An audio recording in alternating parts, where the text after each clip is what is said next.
I think the biggest question that all of us, this weekend, and it's probably everywhere we go, people aren't asking. They're not asking, hey, Kyle, Jess, Dan, I want to know how I can tell my Protestant neighbor that Mary didn't have other children. I want to tell my boss, how to explain the assumption of Mary from the Bible. They're not asking those questions. Maybe back in the 80s and 90s, when there was this real Catholic Protestant debate going on, and all kinds of apostolates cropped up on apologetics. And that was useful back then because it met a need when there was no response to the Protestants. But now when you go to conferences or parishes, they're not asking, how do I defend the perpetual virginity of Mary against my Protestant friends or my fallen away Catholic friends? Now they're asking, the typical question that people ask is, it's these four. The wives will come up to one of the speakers after and say, my husband is unconverted. What do I do? Or the husband will come up to one of the speakers or a priest and say, my wife is unconverted. What do I do? Or you can see the parents just broken. I mean, just broken and saying to one of the speakers or one of the priest speakers saying, my children, my son, my daughter, they're unconverted. What do I do? Dan, are these the questions by and large that you received this weekend, or were they asking you apologetic questions? Overwhelming. Not a single question about the brothers and sisters of Jesus. I think the battle has shifted, and the Catholics understand that. Look, we've got to know our faith. We've got to be able to defend our faith, as St. Peter says, always be ready to give an apologia, a defense for the reasons for our hope. But going deeper, this is functional. What Kyle calls it, functional theology, reclamation theology is what Kyle calls it. And we're reclaiming the riches, the tradition of the faith. And how do we do that? We fight an ancient enemy, and the ancient weapons are best. And people are recognizing, man, we're coming up against some nasty ancient stuff here. And even Father mentioned Friday night when they had a benefactor dinner that this rebellion has visited nearly every household. It's rare to find a Catholic family that doesn't have some level of rebellion in it, and children leaving the faith. Overwhelming, if not every single person coming up wants to know how can I get help my family get through this crisis? How can I pray better? How can I tap into the Catholic faith and battle back? What are the weapons and tools at our dispense or at our that we have available to us? How do we tap into that? How do we use those? And most people are recognizing that what we're offering, through Liber Christo and what Father and Kyle have put together through the protocol and our experience working together, they recognize, there's something serious here. There's something unique about this that can help families. Kyle, well, you had a lot of people in your table all week, and it was basically nonstop. You had a line. Were they asking you apologetic questions? No, they were not, Jesse. I think, you and Dan do a great job of reading the room and reading the pulse, and you're spot on here. It was, how do we live? How do we live our Catholic faith? It's not how do we defend it. It's how do we live it? How do we recapture it? And there's a realization that there's been a diminution in daily practice and incorporating what it is to be Catholic. To be Catholic is 24/7, 365. It's and beyond. It's not something that you do on a Sunday. You can participate in Protestantism and Protestantism as a resume religion, but you can't be a resume Catholic. You either are or you're not. We're seeing this with our politicians. We're seeing it dividing and pointing out the division that's already in our country is you're either for him or you're against him. And if you're for him, it can't be part-time. We find spouses find themselves on different spiritual plateaus, if you will, or in different places in their life. And you can go back and point out, and it does help to point out all the reasons that contribute to this: mixed marriage, spiritual incompatibility, spirituality was not a primary concern during the courtship. All the different circumstances a lot of people, here's where we vary, is a lot of people will say, well, you just need to go from where you are right now. You don't need to go back and rehash the past. It was not rehashing it from an accusatory standpoint, but when you find yourself in a position, it's good to track cause and effect. How did we get here? And because, quite often when the wife has a religious or a conversion experience that's not shared by the husband, he's got a legitimate objection that this is not the woman I married. There's a change here. And vice versa. It's not unique to men not converting and women converting. The point being is that this is why it's so important for communication, for dialogue, for a common vision, if you will, or a common goal. And even in management scenarios, people need to talk about holistic management to manage the whole. And so what's happening is nobody's managing the marriage. Nobody is advocating for the marriage, the integrity of the marriage. And that is the most valuable asset that any married person has, is the marriage itself. When you look at it that way, then you start to build some common ground. And that is, if we agree that our marriage is the most important asset that we have, then how can we enhance the value? How can we add value to the marriage? If they own a home, if they own a car, look at the things they own tangibly and say, why are you remodeling your bathroom? Why are you improving your house? Why are you putting on an addition? Why are you doing these things to the tangible assets that you own together, your community property, when grace flows through the marital construct? And so to do the things that augment the value of the marriage. And when you start having those discussions, the man can understand that's in masculine terms. If I do the work, then there is a value added.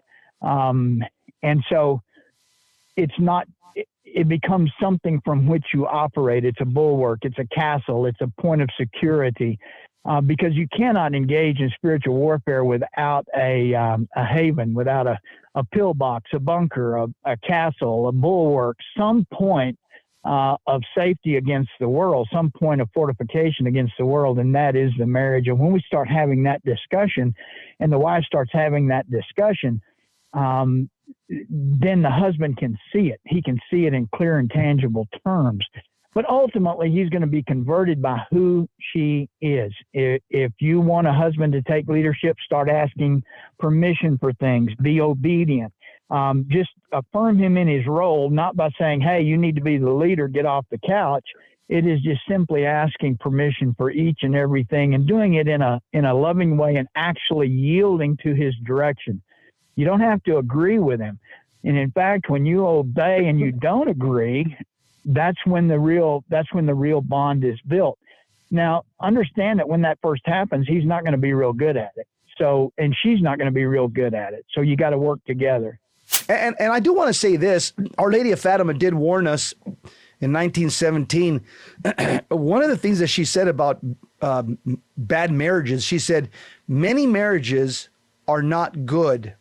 They do not please our Lord and are not of God, close quote. So, I mean, there's probably in some situations, some people are probably not meant for each other. I mean, I'm not saying that Our Lady of Fatima said that. There's some bad marriages that should have never happened. But be that as it may, Dan, what would you add or to what Kyle just said? If a young lady or a lady of any age comes up to you and says, Dr. Dan Schneider, I married a whack job. It's a horrible marriage. I'm trying to serve the Lord. I live in a state of grace to the best of my possibility. What do I do? Yeah. I had this question. I told Father before his last talk, I said, Father, every time you give a talk on the authority structure, I get mobbed by people, and emails and et cetera. So, and certainly right after his last talk, I had probably 30 to 50 women coming over asking all these questions. What I found quite interesting was how many of the women voiced, what Father has just said speaks to me as a woman. I feel a lack of protection. I feel vulnerable. What do I do? So what I find that's very fascinating that instinctively we know these things. We know this because it's part of our human nature. It's part of the nature of woman.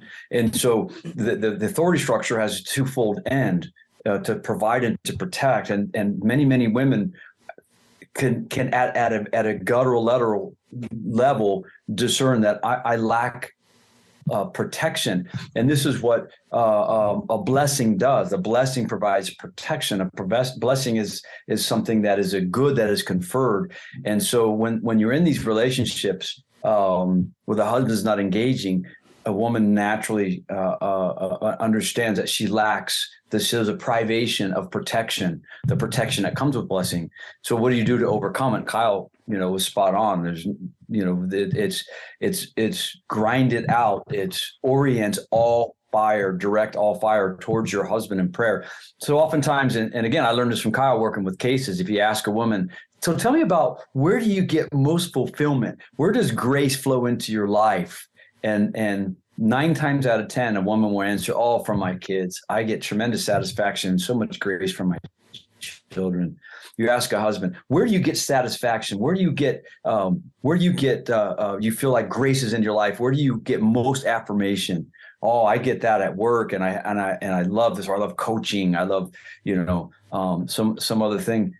And that's the essence of the disorder. Yes, we love our children, as I refer to my children as my wife's children. I love my wife's children, but we love our children. But grace flows sacramentally through the construct of marriage. So it's understanding that piece first. That grace flows through your husband, and grace flows through your wife through the sacrament of matrimony, and that reordering must come first. And then when you go back into the raising your children and doing all the stuff of parenting, you have a wellspring from which to work and live your full vocation. But your primary responsibility is to your spouse, to your husband, and husbands to your wives.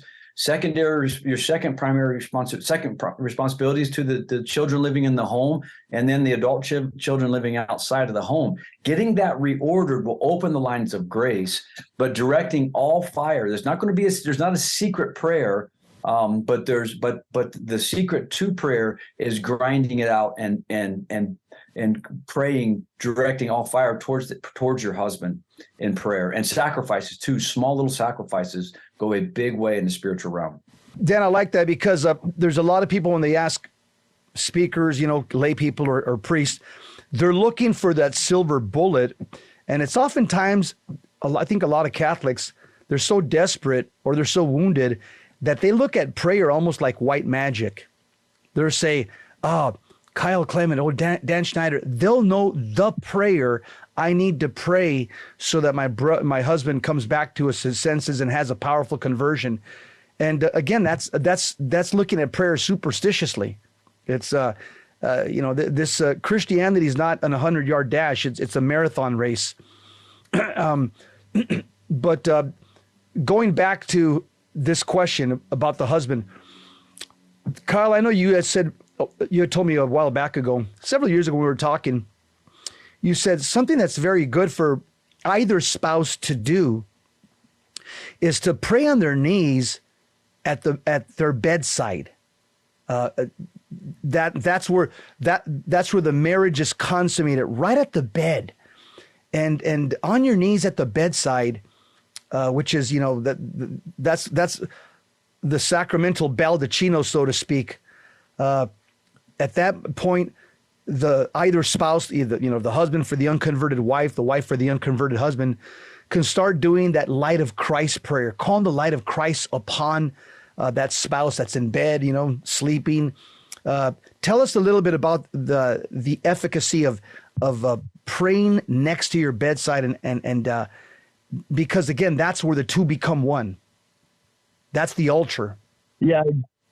That's exactly right, Jesse. And the last, just what you just said, it is the altar of the vocation of marriage. It is the altar of the domestic church, because it is there that we offer pure sacrifice, that we offer each other, and then offer that one flesh union to God.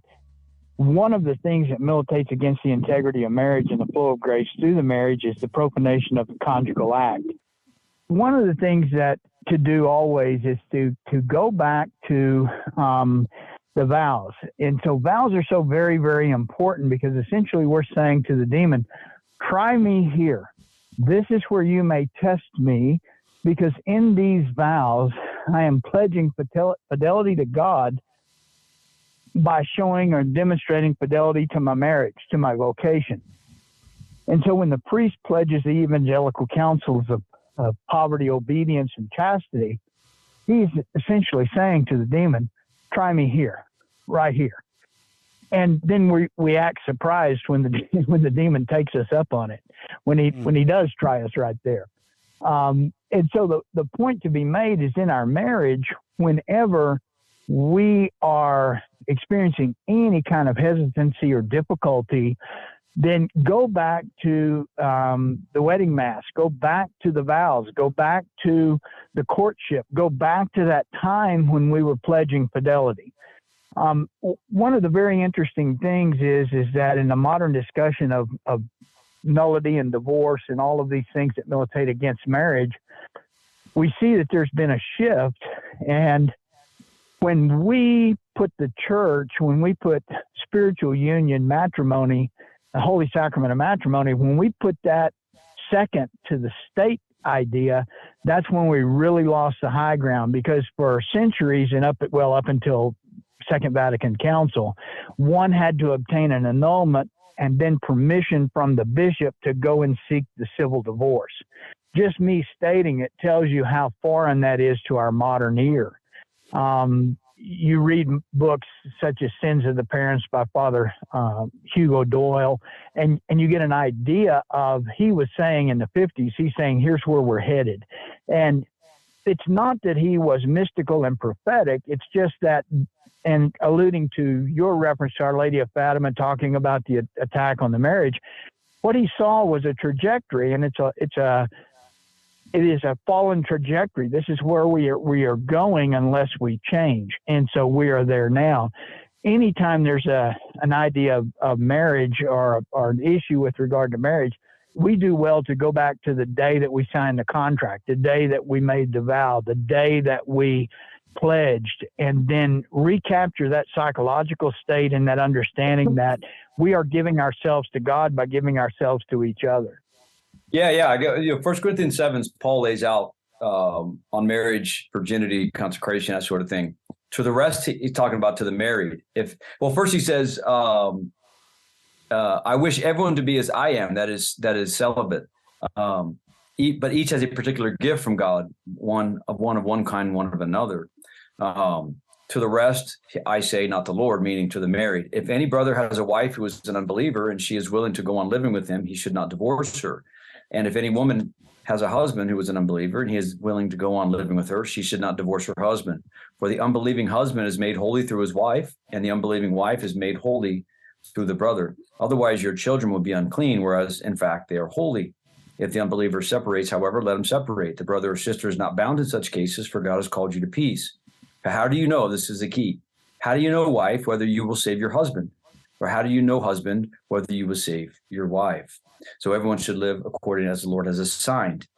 So that, this is the long game. This is the long grind, the spade work of getting each other into heaven. That guy that you fell in love with, or the woman you fell in love with, is still there. It's that they're waiting for you to help them grow in holiness. And oftentimes, in extreme cases of diabolic affliction that Kyle and I deal with on a regular basis, we look at the individual sitting before you, but we're always in tune to see who is the soul most in danger in this familial construct. And oftentimes the woman is here suffering with diabolic affliction, and it's her husband that the Lord is going to let this linger until the husband comes around so they can reform that marriage, so that grace can flow back into that marriage and then into the children and pour out into the world. God is going to use the suffering of the marriage to pour more grace into the entire family. So that's a very critical point. A second thing Kyle got cut off for the last section, I'd like to flesh it out a little bit, bring it back up and have Kyle finish his thoughts. And that is, he used the phrase, the profanation the profanation of the conjugal act. This is an area that there's a lot of misconception today, that grace is blocked and occluded in your marriage when you're not practicing faithfully the church's teaching on sexual ethics. We profane the marital act, and then that creates an open doorway to the demon to come lay claim to that particular marriage. Kyle, what was your thoughts on that? Thank you, Dan, for bringing me back, because this is something that we're seeing more and more often, and that is that the focal point of the attack by the demon. Now, remember, demons were created angels to augment the flow of grace through right practice, and so as fallen angels, they work to impede the flow of grace through sacrilegious, blasphemous, profaning an act. That which is holy, then they turn it to that which is unholy. And one of the areas where they've been most effective because of our fallen nature and the desire for physical pleasure is the conjugal act within the confines of marriage. And so the conjugal act within the confines of marriage can be a moment of great sanctity and great strength, or it can be a vulnerability. It can be a weakness. And simply because a couple is married does not mean that they have license to engage in perverted or non-fruitful conjugal act. The base definition of sodomy is the depositing of the seed of mankind in an unfruitful place. And so that includes self-harm, that includes all kinds of things, but we really need to get a handle on it, because what we see is the demon is targeting the marriage. He's targeting the vocational construct, which is the conduit of grace into humanity. That's what he's looking at. And his only way to attack that is through the weaknesses or vulnerabilities of one or both spouses. Currently we have 3 cases going, and the common element is there is a, quote, Catholic marriage therapist or counselor who is encouraging the use of pornography and perverted acts among the spouses in order to, in her words, aid the marriage, aid the relationship.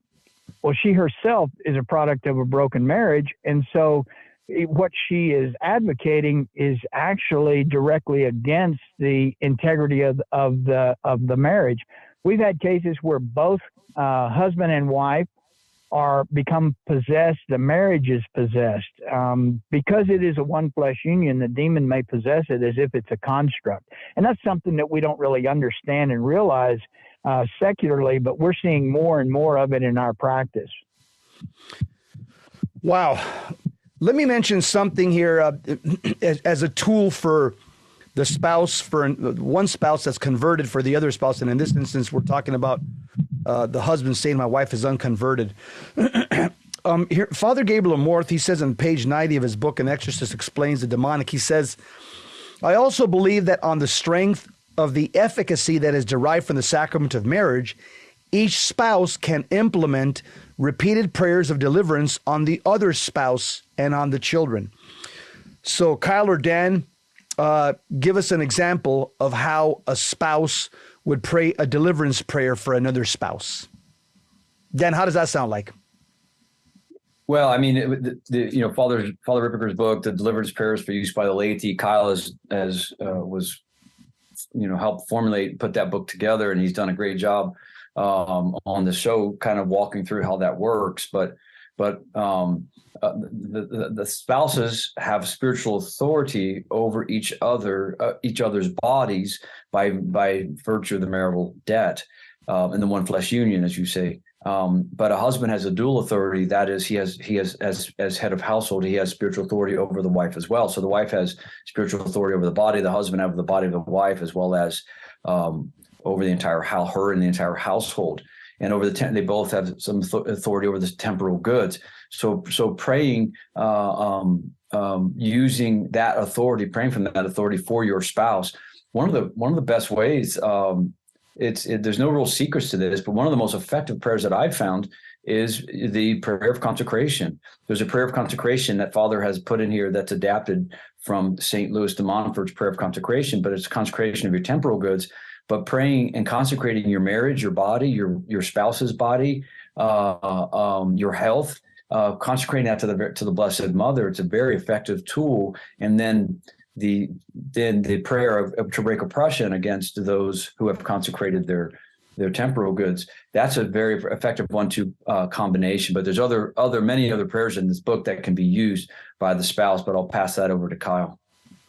Kyle, what prayers can a spouse use? Let's say of the imprecatory type, husband for wife, wife for husband. Yeah, and so Dan is exactly right. The primary one is that consecration of one's exterior goods to the Blessed Mother, and your exterior goods can extend to pretty well everything, even the marriage or various other things. But there has to be an accord between the two spouses.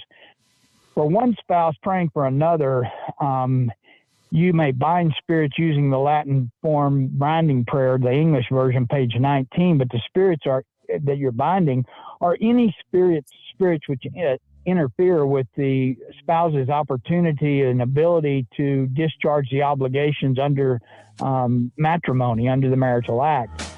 Wives, be careful here, because discharging it to your satisfaction is not the standard. It's discharging it to a satisfaction which opens the vocation to grace. Hold that thought, my friend. Heartbreak. We'll be right back. Wednesday War College. Stick around. We'll be right back.